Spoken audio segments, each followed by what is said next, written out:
Allah. Buktikan kalau Nabi Isamu itu tokoh nyata, bukan tokoh fiktif. Nah, Ya silakan, dijawab pertanyaan saya, bukan sibuk terus memutarbalikkan fakta. Karena sebenarnya ini lucu ya. Buktikan Nora, kalau Nabi Isa kamu itu tokoh nyata, bukan tokoh fiktif. Saya mau buktikan dari mana Mikana? Dari Bible. Nah. Bible Perjanjian Baru yang dituliskan dari karangan-karangan Matius, Markus, Lukas dengan Yohanes. Bahkan di Lukas saja sendiri mengaku bahwa dia mengumpulkan semua berita-berita itu dari saksi-saksi yang dimana saksi-saksinya itu tidak tahu siapa namanya. Anonim ya, Bun. Kalau saksi itu harus dikasih tahu siapa namanya Mikana. Saya menuduh Mikana itu mencuri. Datang Mikana tidak terima. Siapa yang mengatakan saya mencuri?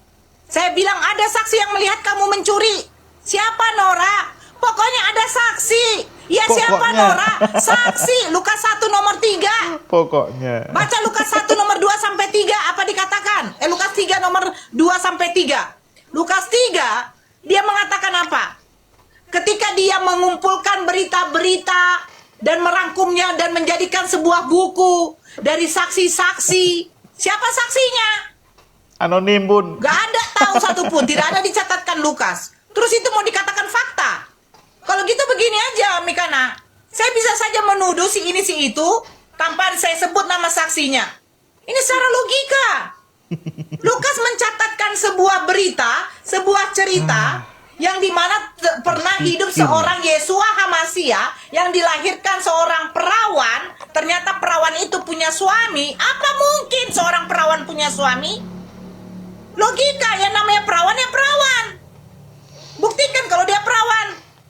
Ini dia membuktikan bahwa Maria itu seorang perawan harus ditunangkan dulu dengan Yusuf. Karena apa? Biar tidak dirajam. Tapi lupa, orang yang merajam seorang wanita penzina itu harus ada 2 saksi. Betul. Harus ada laki-laki. Makanya kenapa Siti Maryam tidak dirajam? Kalau memang dia seorang wanita penzina, siapa laki-laki yang berzina dengan Siti Maryam? Siapa 2 saksi yang bisa membuktikan Siti Maryam itu berzina? Anonim. Makanya saya bilang kalau cerita dongeng itu bukan cerita yang katanya dia mengumpulkan berita-berita terus dia mengatakan dari saksi-saksi, saksi-saksinya nggak tahu siapa namanya. Anonim. Saya minta dong di dalam Lukas 3 itu siapa saksi yang memberitahukan kepada Lukas tentang kejadian itu? Harus jelas dong. Anonim. Saya tadi minta data di mana Matius bertemu dengan apa? Dengan murid-murid Yesua. Oh Tuhan Yesua kami maha tahu Nora. Lucu maha tahu tapi dia dijebak. Lucu dia maha tahu tetapi dia tidak tahu pohon ara berbuah. Banyak cerita yang membuktikan Yesua itu tidak tahu. Bahkan hari kiamat dia tidak tahu. Hanya Bapa yang di sorga yang tahu. Nora. Dan ujung-ujungnya apa? Ya Bapa itu adalah Yesua Nora. Terus ngapain dia ngatakan? Dia tidak tahu apa-apa. Berarti ini ada pembohongan. 2 natur. Natur manusianya tidak tahu, natur ilahinya dia tahu. Karena Yesua mengatakan yang tahu tentang hari kiamat hanyalah Bapa. Lucu. Ditanya sama dia kapan hari kiamat. Yesua menjawab apa? Dia tidak tahu. Yang tahu hanyalah Bapa. Ya Bapa itu adalah Yesua sendiri dong Nora. Lucu saya. Bertanya kepada Yesua yang dimana Yesua itu adalah Tuhan. Hari kiamat dia menjawab dia tidak tahu, yang tahu hanya Bapa. Bapa itu siapa? Yesua juga. Berarti bertanya kepada dirinya lagi. Kan lucu yang kayak begini Mikana. Ini makanya saya bilang cerita Gabrol. Cerdas, Bun. Yesua mengutus dirinya sendiri. Yesua berbicara kepada dirinya sendiri. Dia berdoa di Taman Getsemani. Ya Bapa, jikalau cawan ini berlalu daripada aku, biarkanlah, janganlah jadi kehendakku yang jadi, melainkan jadi kehendak-Mu. Siapa Bapa itu? Elohim Yesua Hamasia. Berarti Yesua berbicara kepada dirinya sendiri. Dia meminta kepada Bapa untuk pertolongan. Dia meminta kepada dirinya untuk ditolong. Karena apa? Karena di dalam Matius apa dikatakan? Malaikat datang untuk menguatkan Yesua. Coba baca. Seorang malaikat diutus untuk menguatkan Yesua.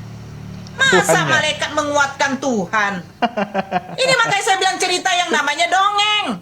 Jangan mengatakan, Nora, kenapa di dalam Bible, di Al-Quran kalian sama seperti kamu membaca itu Injil approf yang tidak pernah dilegitimasi oleh Kristen. Kenapa? Itu yang harus kalian tanyakan. Itu kenapa? Giliran ada cerita di dalam Al-Quran seperti itu, kalian katakan dongeng. Yang dongeng itu, Mikana, di dalam Matius 4, ketika Apa, Bun? Yesua diuji oleh iblis, kamu nggak nyadar. Kenapa, Ini Bun? saya baca ya. Iya bun, iya bun. Ini saya baca dari ini. Nora, masih panjang gak sih? Aku sekarang, Wah, mulai Sebentar panas. dulu. karena kamu melebar kemana-mana. Melebar. Kenapa? Saya nggak kemana-mana. Berarti dia gak paham. Ini saya baca nih. Kemudian iblis membawanya ke kota suci dan menempatkan dia di bubungan bait Elohim. Iblis membawa Yesua kamu ikut. Wah. Terus baru dikatakan lagi di sini. Dan iblis membawanya pula ke atas gunung yang sangat tinggi dan memperlihatkan kepadanya semua kerajaan dunia dengan kemegahannya. Iblis ini membawa Yesua kamu. Dia ngikut. Dia diuji oleh iblis. Ini gabru loh. Iblis muji Yesua Tuhan. menciptakan malaikat yang dimana malaikat ini salah satunya sudah membangkang dan dikatakan akhirnya jadi Lucifer, iblis. Ternyata iblis yang membawa Tuhan kamu untuk diuji. Ini makanya saya bilang baru cerita dongeng. Keren, Tuhan Bun, kami cerdas. tidak perlu seperti itu, Mikana. Tuhan Allah menciptakan manusia dengan segala isinya termasuk malaikat. Iblis dia dilaknat karena sombong. Tidak pernah sejarahnya iblis di dalam Al-Quran itu mencobai atau menguji Allah. Gak ada. Allah yang menguji manusia wajar. Ya. Kalau iblis memperdaya manusia itu wajar. Wajar. Tapi kalau ada iblis yang mencobai Tuhan, ini kurang ajar. Kurang ini ajar, nih. bener, Bun. Kurang ajar iblisnya nih. Dia tidak tahu ini sosok Tuhan ini. Atau gimana? Pura-pura tidak tahu atau gimana nih? Gak kenalan dulu mereka waktu di padang gurun. Saya Tuhan, masa kau mau mencoba saya? Saya kan yang ciptakan kau. Harusnya kayak begitu dong ngomong Yesuanya. Ya Allah. Saya sudah katakan kepada kamu, Mikana. Kalau kamu mau mengatakan Nabi Isa ketika diberikan mukjizat itu adalah sebuah dongeng. Kalau gitu dongeng semua dong ketika nabi-nabi diberikan mukjizat. Betul. Dongeng Betul, semua. Termasuk jangan kamu lupa. Cerita tentang penyalipan ada Tuhan yang disalib itu dongeng. Tapi kalau manusia, seorang nabi rasul disalib, itu tidak dongeng karena manusia. Pilih-pilih bun. Dari tadi saya juga sudah bertanya sama kamu, di mana Matius bertemu dengan Maria? Sehingga Matius menuliskan bahwa Maria tidak pernah digauli. Mantap. Masa sampai hubungan ranjang aja mesti dicerita? Ini lucu ya kan? Maksudnya apa ini? Ada teka-teki ini.